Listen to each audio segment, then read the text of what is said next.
Hey everybody, this is Mike with the One Stop Co-op Shop, and today I'm doing a preview of The Restless. This is a solo and cooperative adventure game with really unique art and just kind of a fun take on the genre in general, and it's on crowdfunding right now, so I want to show you how it plays, and reminder that we take no compensation, no payment from publishers, we just want to help you make an informed decision. And if you like the content on the One Stop Co-op Shop, consider supporting us through Patreon. You get early access to our videos and exclusive videos every month you can't see anywhere else. You can also listen to our weekly podcast for reviews and design discussions, or join the conversation and say hi on our Discord. So The Restless, I just got to talk about the art first because I love it.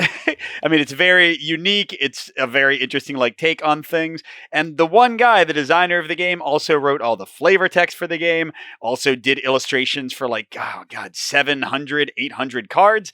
So not everyone's going to love the art. I personally find it very fun. But either way, it's just an impressive artistic endeavor. But what's going on with the game? So 1 to 4 players will control 4 characters at a time, although some can die and then you can get replacements for your party. And you're trying to, as far as I understand it, the world is kind of ending or disappearing, and you're trying to get to this great chaos god at the end of existence and defeat them to maybe save existence. I don't know, it's kind of nihilistic, so I'm not sure if you could even save anything at that point. But you're going through 5 realms, and there are just tons of cards in this game. So, look, even for each of the realms you go to, there's, a ton of them. But you're going through 5 realms, and if you make it through all 5, you get to face off against one of the many gods. And if you can defeat them, then you win, I guess. Or you can also join their side and just kind of let the universe be remade or destroyed. That also counts as an ending. What I'm going to show you today is probably just one realm, I think. That'll give you a pretty good taste of the gameplay because it is pretty straightforward stuff. But we are going to take some of the characters. Again, there's a ton of them. We're going to take some starting items to equip ourselves with. We're going to find out what our first realm is. We're going to get some rest cards. These are a resource you use to rest. Basically, it will let you get new character members and also heal yourself. But in each realm, we're going to be going through several encounters. 4 at basic difficulty, which is what I'm going to play on, but you can do more. And we're going to get loot and treasures. And this is only half of each of these decks, by the way. So like I said, so many cards. And we'll see if we can survive. So we start out with 3 rest cards, although some of these will secretly be enemies and cancel your rest. Hopefully we don't have those. We also start out with 5 reroll tokens. Now in the prototype they sent me, it's just the same token for everything, for health and armor and uses of items and rerolls and all kinds of stuff. So you do have to be careful to kind of keep things organized and know which thing is which. And as far as I know, they're just going to have the 1 token in the final game too, so you might want to use some proxies if that bothers you. But yeah, you start with 5 reroll tokens. These can be spent to reroll any roll in the entire game, anything you roll for, you can reroll. But also they are a currency to use when you go to merchants to buy items and stuff. Okay, the arena gets 6 characters turned up, and we get to choose 4 of them for our initial party. And if I was playing 4-player, we'd each control 1. Playing solo like I am, I'm going to control everybody. So we've got some stats here. This is their basic attack damage. Everybody in the prototype has just 1. That's how much damage you deal if you are attacking without a weapon. This is their max carrying capacity. All the items you have will have a certain value. How much health they start with and their max health. And they all have a special ability. They all have a trait down here, which is going to make them better at using some weapons and items, and better in some encounters. And everybody has an on-death effect that gives you a cool bonus for the rest of the party when you die, because you're going to have some characters die in this game. All right, let's see. I like the daughter. She's kind of a fighter person. And yeah, you got this great flavor text for each one. A daughter of daughters from the distant frozen lands of the Northeast. And again, just look at the art. Really cool. So yeah, she's a red hand, which tends to give her bonuses with weapons and stuff. She gets this ability where you can pick 2 from realms. So you draw 2 realm cards and pick which one you like better. And she can do a special range attack when her target is about to die, has 1 health left, to finish them off. So I like her. The reverse is pretty cool. They start with this penitent stone arm. Let me find that. They're going to start with 2 attack damage, and every realm that we keep it, it'll gain other bonuses, if they can keep alive for a while. Because this is supposed to be his arm. Look, a once dead sinner returned from a place of perdition with a hand of stone and a heart of lead. So, that is his arm. If somebody else has the weapon, I guess they're just borrowing it. So he cannot use any other weapons. He's just hitting people with his own frozen arm. All right, so we got daughter. We got reversed. Ooh, the Virago is great. Look at this. When your combat range or dodge roll exceeds a target's die defense, which is what you want to do, you'll see that soon, add a counter to the Virago. Characters may remove 1 to 3 characters and add 1 to a die roll for each.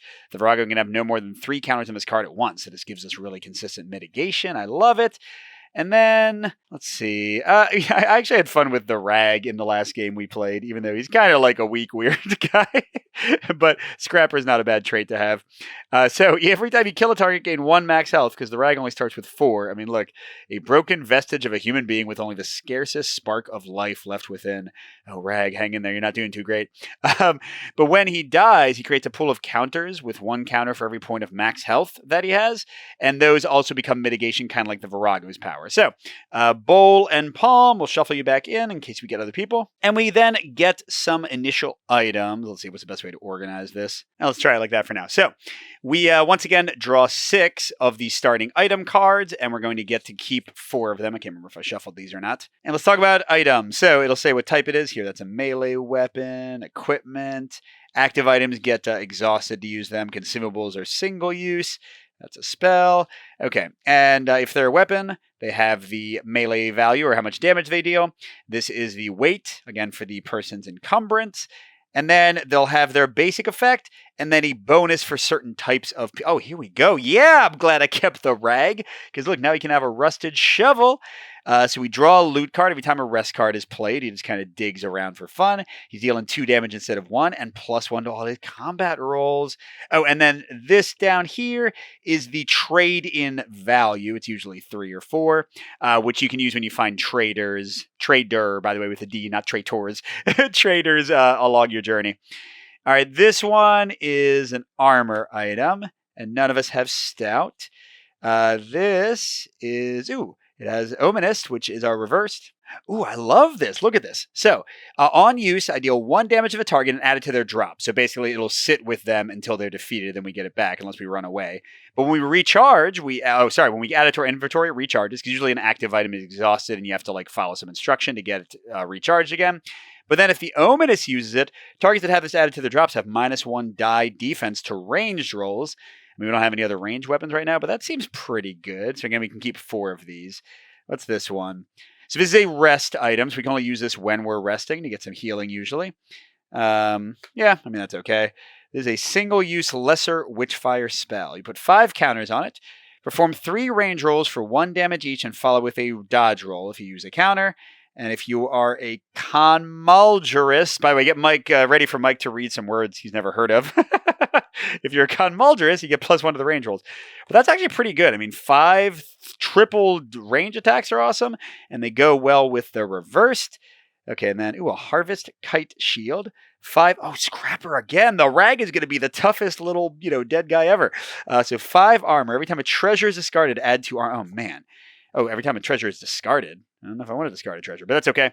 I like, the Rag, and then you got healing stuff and kind of cruddier armor. We're going to go for the spell. I don't know. We'll give it to the Flex Owl to hold right now.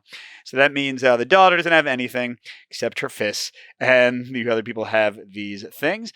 And with that, we are ready to go. So you will draw your realm card, although because of the daughter, we are picking from 2. So we can either go to the Webs of Men in Velvet Gloom or the Pits of Martyrs. I'm going to skim the important stuff real quick and pick. Yeah, we're definitely going to the Webs of Men in Velvet Gloom. Our scrap dude, the Rag. Who knew he was going to be like the goat of the team? He is getting so many bonuses.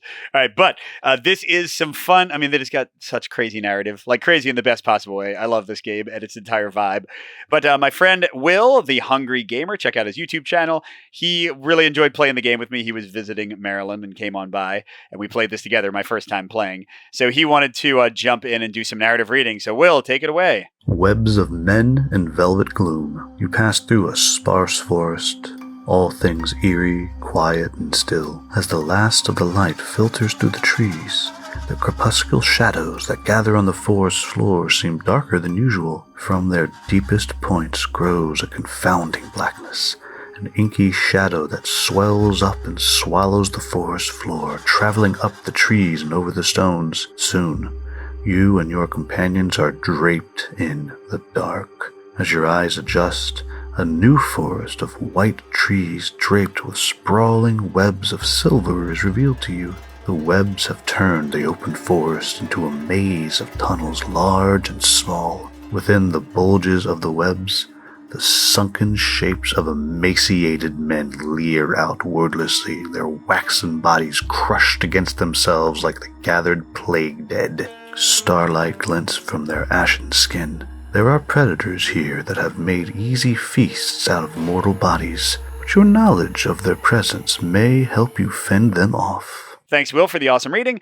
So Realms will give you ongoing effects. So here it says combat and range rolls that land exactly on the die defense of a target deal +1 damage. And then the first encounter is always the case with Realm 1 is a pick from 3, so you get some choices for the very first thing you do. The last encounter is always a combat realm. That's also generally the case. And in later realms will boost the combat encounters, so like they become harder. That's kind of how things ramp up.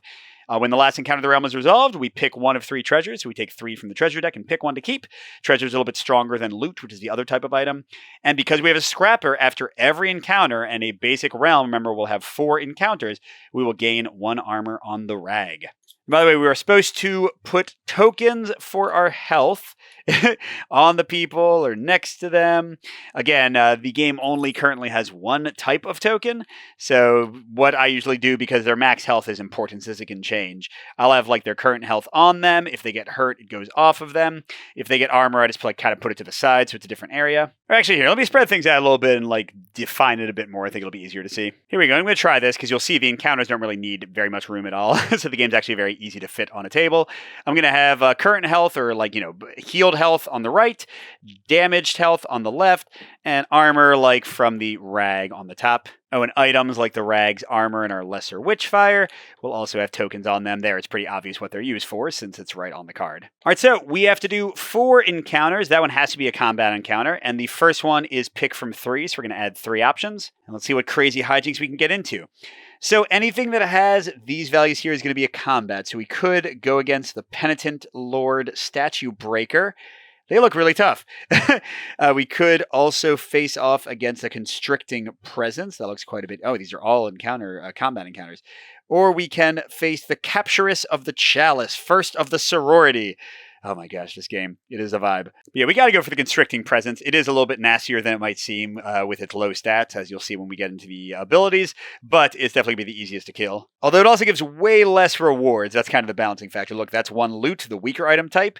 The Capturess gives a treasure, and then look at this. The Penitent Lord Statue Breaker gives a treasure, 2 loot, and a reroll token coin like money. Wow. Because yeah, they are annoying. Besides just having great stats, doing a lot of damage, being hard to hit, and having a lot of life, every time they hit you, you have to just look through the top 3 cards of the treasure deck, because the treasure deck is not only treasures, but also these sin cards that permanently attach to your characters, unless you can gain a really rare absolution and get rid of them.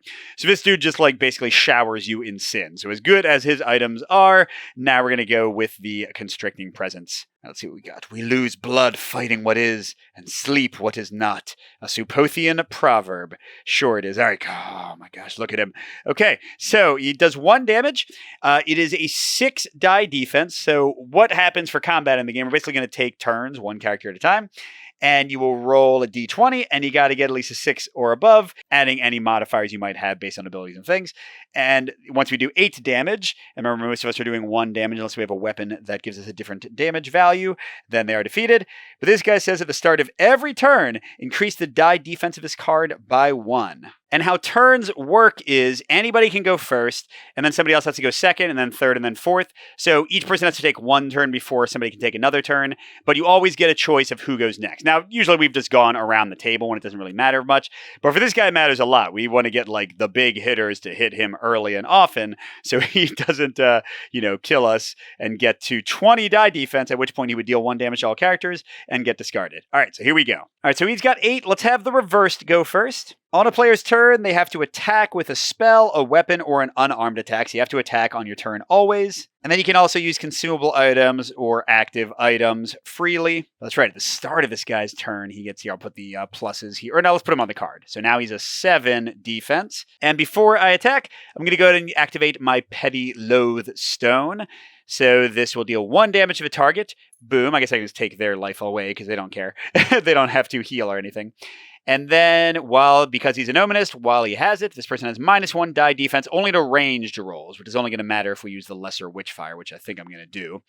But let's see if we can smack this dude with the Penitence Stone. Oh, I forgot there's... Wait. If held by the reverse, this can only leave your inventory by death or transfiguration. If the reverse appears while this is held by another character, create a duplicate of this for them to hold. Okay, so never mind. None of this matters. All right, so we are going to try to smack him. So when you do melee combat, it's a single roll. I roll, and if I equal or exceed their die defense, I deal my damage. If I don't, they deal their damage. As simple as can be. Now, when it's a ranged attack, like the Lesser Witchfire, this says perform 3 range attacks for 1 damage each, and then follow with a dodge roll. So the range attacks also have to equal or exceed the die defense, and then they deal their damage. But if you miss, nothing bad happens. You're just shooting at them from range. But then every range attack will end with a dodge roll, and that's a roll where all you're trying to do is avoid getting hit. So it's kind of like the melee attack, but beating their defense doesn't do anything good for you. It just avoids taking damage if you don't beat their defense and they deal their damage to you. So that's how every range attack will work. But let's go with the Penitence Stone Arm. So here, I need a 7 with his boost, and that was an 18 for a second, became a 5. I don't like to use our rerolls too early because they are a precious commodity, but I don't want this guy's defense to go like too high before anything can happen. So there we go. We hit with a 12, so he takes 2 more damage. He's down to 5. And just to remind you of the Realms effect, if we hit the die defense exactly, we would deal +1 damage. So here, if I had rolled the exact 7 I needed, I would have dealt +1. All right, let's actually have the Virago go next. Oh, and our friend is now an 8 to hit. And she'll go ahead and cast her Lesser Witchfire spell. So she's going to make 3 attack rolls. And she is not a Comnodrist, so she doesn't have +1 to the range rolls. But because the Loathstone is on the person, their die defense is -1. So she still needs a 7. So 3 hits. Remember, if we miss, we don't get hurt. We just don't deal damage to him. So first one, 18 hits. That's 1 damage. Second one, 13 hit. That's 2 damage. And third one is an 8, which is not exact, sadly, because we lowered his defense. We would have needed a 7 to get the bonus. But still, that was 3. Heck yeah, we're going to kill this guy before they get to constrict us too much. But now we got to roll for a dodge, which does not have the bonus. We need an 8 to not be hurt here. That's a 1. Well, we'll just take the damage, right? So that will be damage over here. Oh, wait, I forgot about their ability. When your combat range or dodge rolls exceed a target's die defense, add a counter to the Virago. So I guess that was 3 range rolls, means that she is already maxed ready to add to a roll. Now, the 1 was such a terrible roll for the dodge that she couldn't make it a success, but that's okay. All right, let's finish this crazy person. They have a 9 defense now. And oh yeah, y'all know who's coming in. Don't forget, whenever the rag kills a target, they get +1 max health, which is why it's nice that you can choose the turn order. And their shovel will deal enough. Ooh, they get +1 to their combat rolls. So instead of a 9, they need an 8. And we've got the Virago over there to boost their attack if needed. 16, boom, 2 damage for the kill. And that means they get a permanent max health. Not a healed health, by the way. Whenever something gives you max health, it's still hurt. But that's going to make their on-death ability better if they die later. Oh, by the way, armor must be used to cancel damage on a 1-for-1 basis, if you're wondering how that works. So, like, if he had missed and taken the 1 damage from the person, it would have come off of here. All right, well, that was pretty fabulous. So we get back the Petty Loathstone, which gets recharged. We'll give it back to the reversed. And then we gain the loot from the Constricting Presence, 1 loot card. We got a Decoction of Circuman Leadbone. Cursuman. Okay. We gotta read the flavor text too. A rush of cold fills your body. Your limbs become rigid and your muscles tighten like cadaver flesh. That sounds like a bad thing.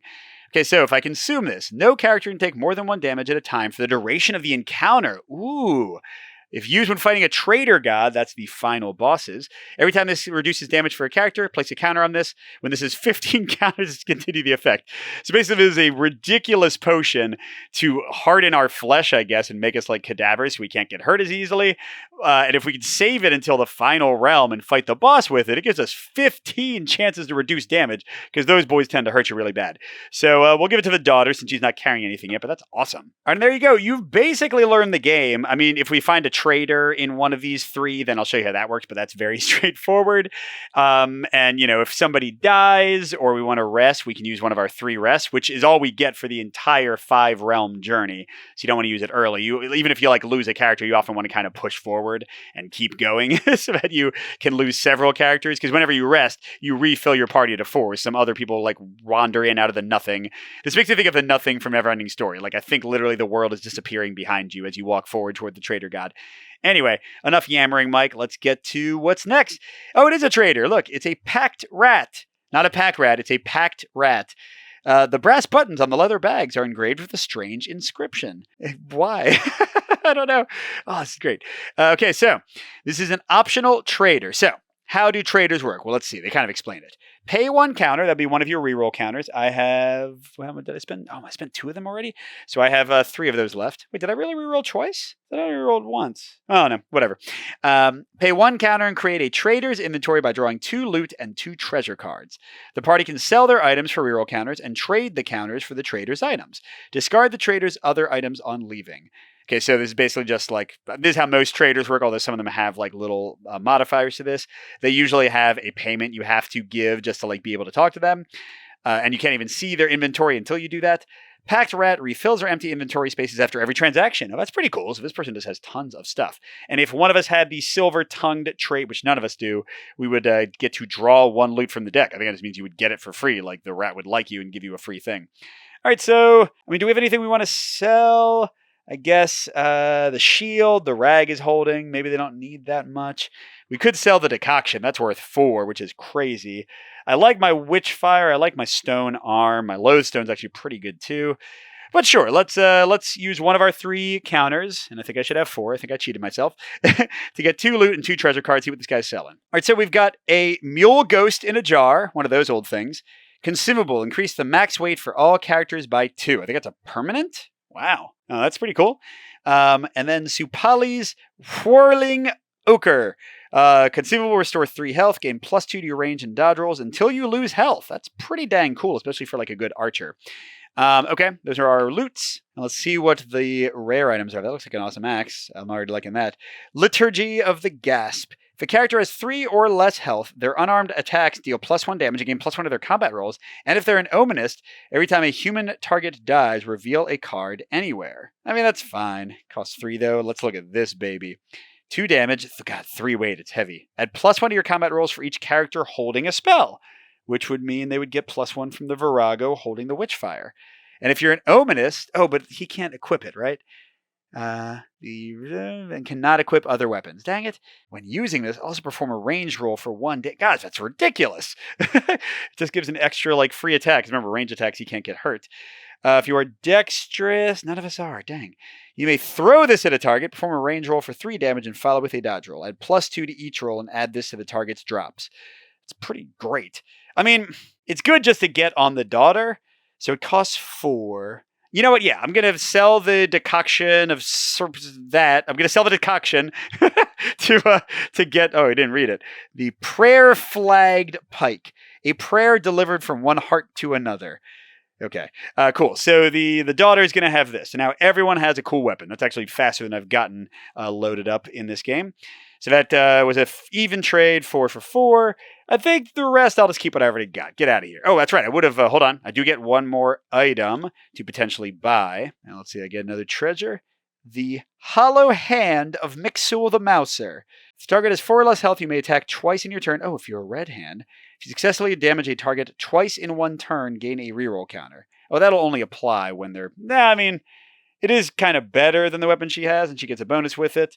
Oh, wait, it's a 4. She could just literally sell what she just got and buy this. I mean, this is +1 to combat rolls because of the Virago, and if we get more spells, it'll only get better. But nothing else for her. This, when the person's about to die. But I don't want her to attack twice when they're at 4 or less health. I want the rag to kill them and get boosted. So now we're going to keep the pike and the +1 to hit, and to say bye-bye to the rat. All right, thanks, Packed Rat. Have fun. Let's go to our 3rd encounter in Realm 1. Oh, we are fighting Demdrek Subversa Minora Prill. What the fridge is that? What's going on? Are they like eating? What is happening?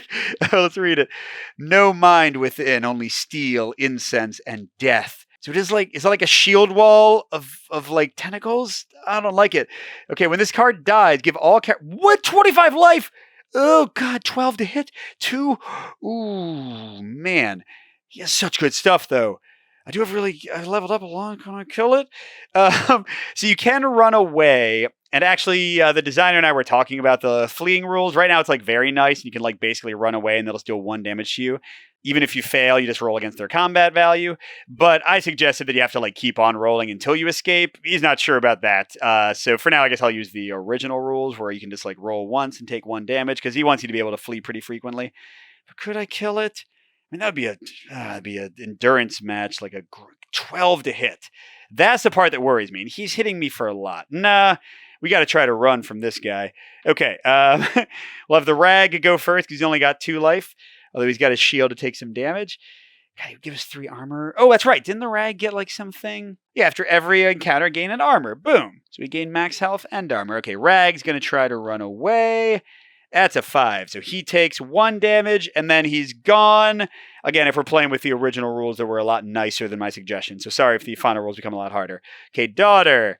Escapes successfully. Virago. Does not takes a damage. Oh, that's right. I guess the rag didn't take a damage. They'll take 1 armor. And I guess they'll take their free armor from the realm's power. Okay, and finally the reverse takes a damage. That was wonderful. Hey, those would have been our combat rolls and we would have totally whiffed on like all of them. So I think that worked out okay. All right, get out of here, dude. So you can see fleeing, at least in the current rule set, is pretty easy. But also, like, you're supposed to be fighting things and getting stronger. So running away for every encounter, not really a winning strategy. All right, so here's our final encounter. It has to be a combat encounter. It is. If it had not been, I would have discarded and kept on drawing. And, oh, we got chain magic. So how chain magic works is whenever they would hit somebody, they do 1 damage to the person who actually failed the roll, but then they go around to the next character and deal 1 damage to them, and so on until they've used up all the damage. So here it only does it twice. If the party holds 3 rest cards, this card gains +5 health. Don't punish me for being cool. If the party holds 1 or no rest cards, this card gains +1 attack. Well, actually, that's kind of worse. So, oh gosh, 12. That's as hard as the other guy, right? And 11 life, though, well, 16 with their bonus is kind of better. But if we kill him, we get 2 rerolls, we get a loot, and we get a treasure whenever you beat a realm. You get to draw 3 treasures and pick 1. Although if any of them are sins, you have to take the sin instead of the treasure, which is terrible. 5, 10, 12, 13, 15, 16. Boom. All right, but no pain, no gain. Let's go. So we need 12. Well, let's have the reversed go first again. We will do 1 damage and put throw our loathstone at them, and they have -1 die defense to range, which sadly is only still the lesser witchfire. I wish we'd gotten like a bow or something so far. That would combo really well. So, all right, and roll for it, buddy. Roll for it. And That's terrible.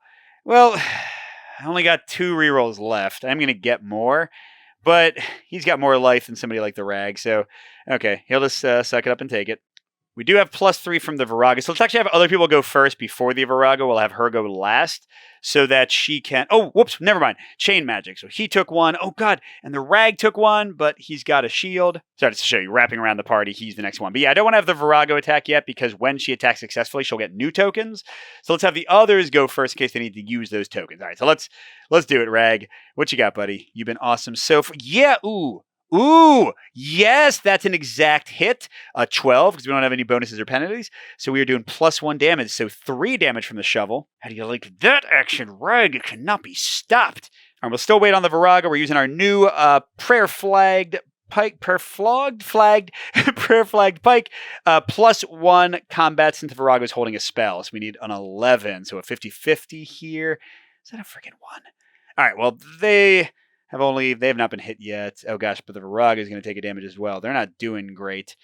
Okay. All right, Virago, cast your spell.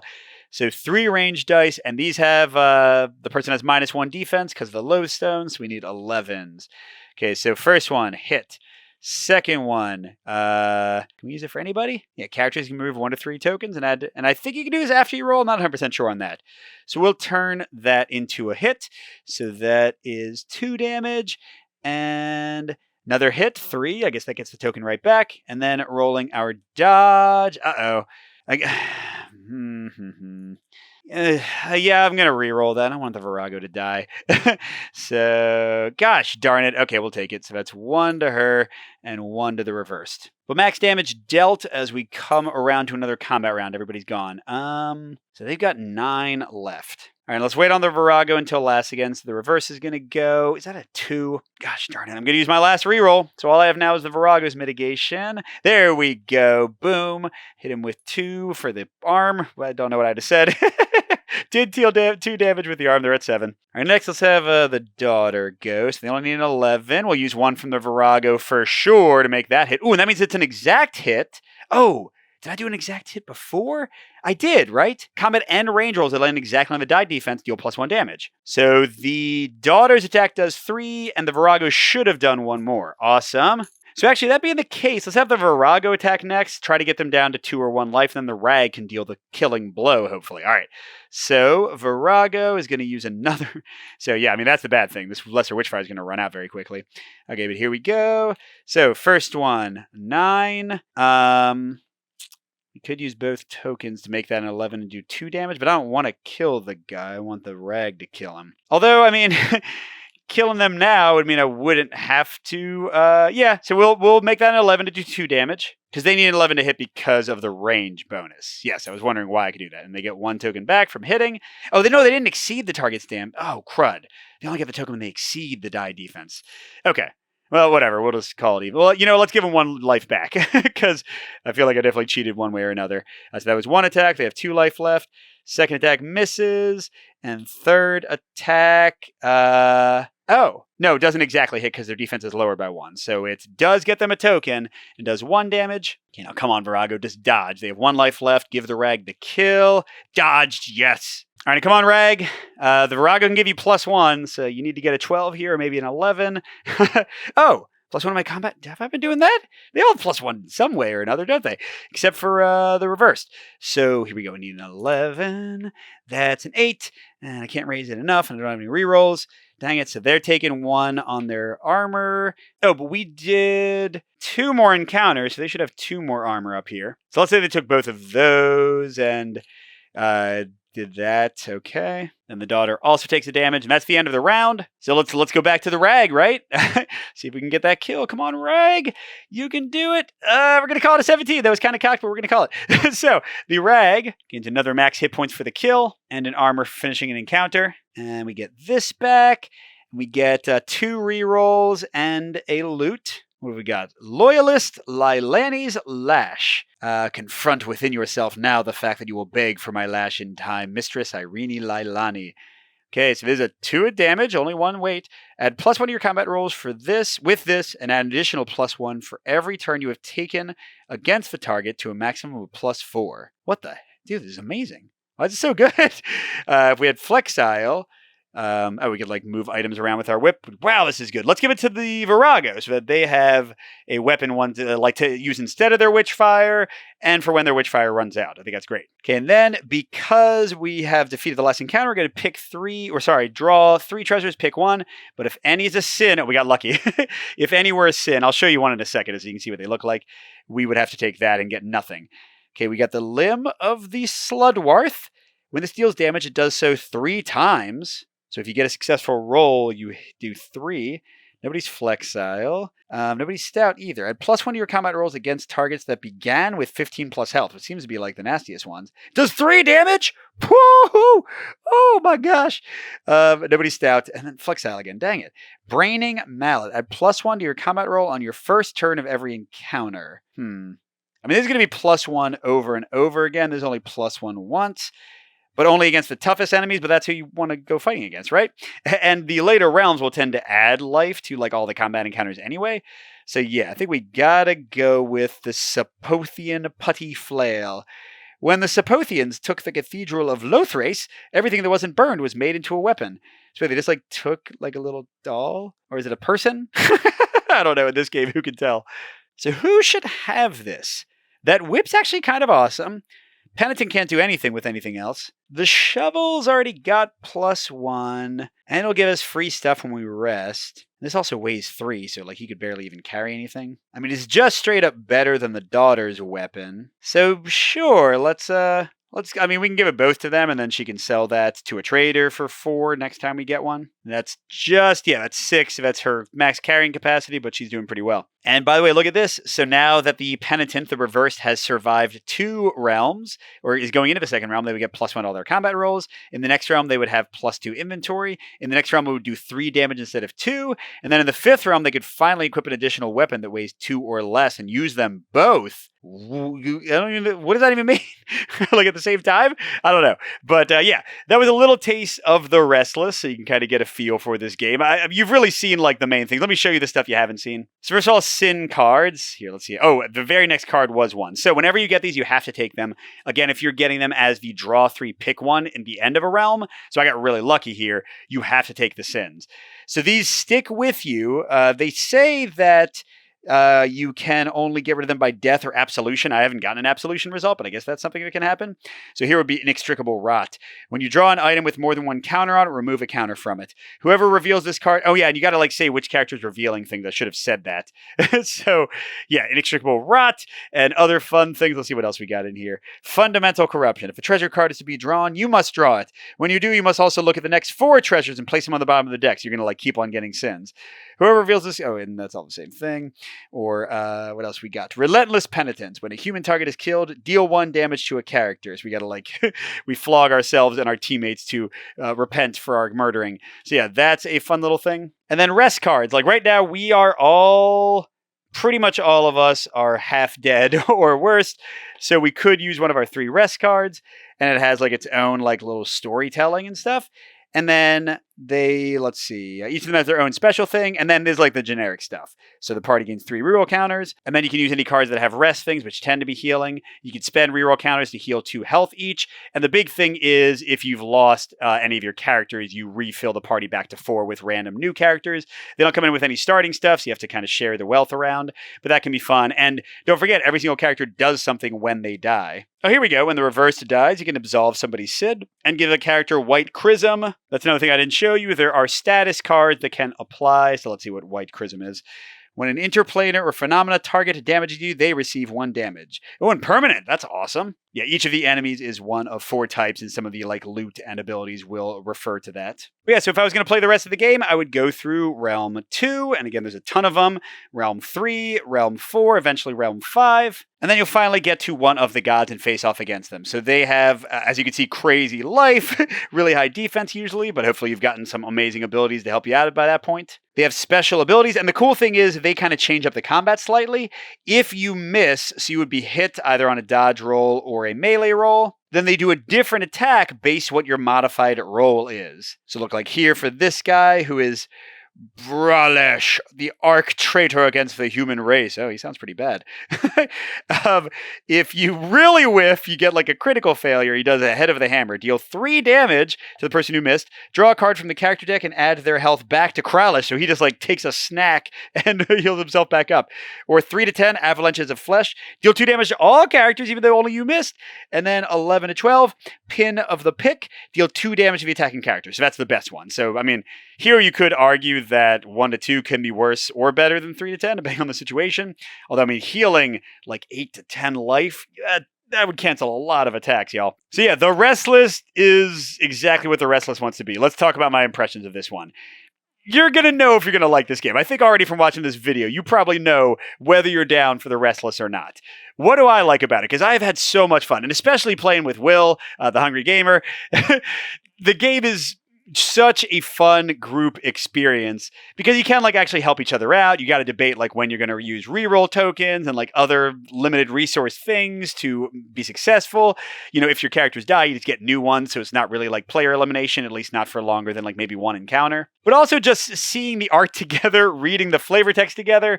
If you're vibing with it like we were, I think it is a blast. And really that is probably the biggest selling point of the game. I love this unique stylistic art. A billion times more. Y'all know that I don't like AI art, but also just like basic art where like it looks like every other type of art, like it's put through some kind of like machine. This is great. Like one guy destroying themselves probably for years to make all these illustrations and just bringing this to life. I think it's amazing. The flavor text, great. Do I even know what let me show you some of the words. Like, look at this. Spasmodic rebirth. That's not too bad. Mass transmutation plasmate. That's actually okay too. Composite. Don't lie to me, game. Speak pest. Oh, these are all regular words. Bubble. Oh my gosh. You find nothing. That's great. Here we go. Model decoction of Thunderblood. That's actually not too bad either. Where are the crazy ones? Where are the crazy words? Prayer, sod, and rag. That one's okay. All right, here we go. I found some cards that show what I mean. Look, this is the Lobsolarian's Crystal Sword. Of course it is. The Convulgent Entity. A Kraleshi Mask. Profaned Dancer's Greed. You're just going to see like crazy things every time you play the game. The decks are so huge.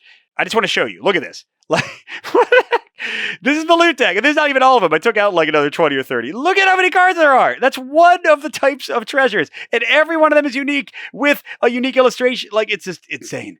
So yeah, if you like kind of the vibe of the game, if you like reading the flavor text, either like in a serious way or in a kind of fun way, like I've been playing the game, then I think you might like this. Now, the combat is quick, it's fun, it's tense. It does have interesting choices in the use of resources, like those very precious reroll tokens, the tokens on the Virago and such. I mean, don't get me wrong, it's a random affair. You're going to sometimes hit and sometimes miss. You're going to sometimes die and sometimes live. I mean, the ability to retreat and flee from an encounter, that's like really tough if you get unlucky. That's a nice addition, but this is certainly a random game. The game I would compare it to the most, by far, it very much has a similar vibe to this, is Escape the Dark Castle and Escape the Dark Sector. Although I don't think those ones ever get as crazy with the powers, for better or worse. There's kind of more stuff to read here and more like weird abilities. You get more treasures and things, so that might be annoying or cool. Like the characters are very unique. In Escape the Dark Sector, Escape the Dark Castle, everything's kind of basic in the abilities. But the idea of looking at really awesome kind of old school illustrations, and having like weird adventures and weird encounters, very similar to Escape the Dark Castle and Escape the Dark Sector. If you like those games, I think you're going to love this one. But yeah, come for the vibes, come for the journey, because the game is just going to throw stuff at you. Like sometimes you're going to rest one of your only 3 rest cards. Whoops, it's a restless horror. You might get more people killed. Ha ha ha. Sucks to be you. You have 1 less rest card this game. Or like you're finally going to get an awesome treasure. Nope, you're sin. Ha ha ha. You have the mark of the thief. Deal with that. So is it random, Mike? Absolutely. Are you going to win or lose based on luck sometimes? Absolutely. Is it mostly just a lot of die rolling and then a lot more die rolling? Absolutely. Are you going to forget which tokens represent which things and like get them mixed up unless you have your own system to keep them organized? Absolutely. Is it fun? Is the art awesome? Is the flavor text crazy and great? 100%. So come to this game for that. Check out the Restless page. You'll see what I mean. And yeah, if you can't tell, I've had a blast with this one. Just one of the wildest, coolest game experiences I've had this year. So go check out the crowdfunding page. I think as of this airing, it's probably going to have about 2 weeks left. See what you think. And thanks for watching, everybody. Special thank you to our biggest Patreon supporters, J. William F., Pedro Lucas, Miles, Wayne Scott, Steve Wren, and Casey W. We'll see you at the next stop.